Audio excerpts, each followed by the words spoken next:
ba? Ang pangalan? Parang anong Diya sa linya, ang atong pag-asa maktaan, foreigner? May Sir Jomar Iclarino. Sir Jomar, good morning. Yes, Sir Ariel. Good morning sa tanan og sa atong tanan tigpaminaw kini atong latest weather update karong adlaw. Amihan or northeast monsoon pa rin nakaapekto sa lalawigan sa Luzon og samtang ang easterlies init na hangin gikan sa dagat Pasipiko ang nakaapekto sa bambahin sa atong nasod.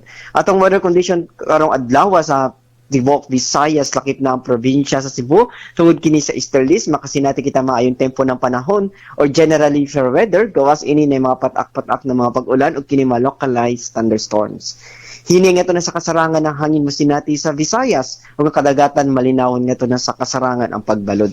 Temperatura sa Cebu 26 to 31 degrees Celsius, haring adlaw musalap alas 5:30 sa hapon, ang dagat mutaob sa alas 3:26 sa hapon, buhunas alas 8:15 sa gabi. Philippine Standard Time, alas 6:23 sa buntag, gikan diri sa Mactan, Pag-asa Visayas, DOST Jomar Iclarino. Salamat kayo sa Jomar. Merry Christmas kanimo og Merry Christmas sa Pag-asa Mactan. Paisa pa yan, sir. Salamat. Merry Christmas sa atong tanan og mag-amping tang tanan. Okay, Good morning. Sir, good morning. Salamat. Nagbutag.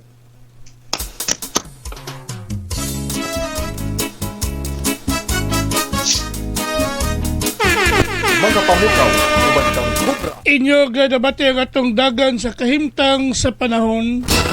Nining adlaw Biyernes, Pizza 26 bulan sa Disyembre tuig 2025. Pinagi ni Sir Jomar Iclarino, ang atong weather specialist gikan sa Pag-asa Mactan, nga naghatod sa atong dagan sa kahimtang sa panahon nining adlaw nga Biyernes.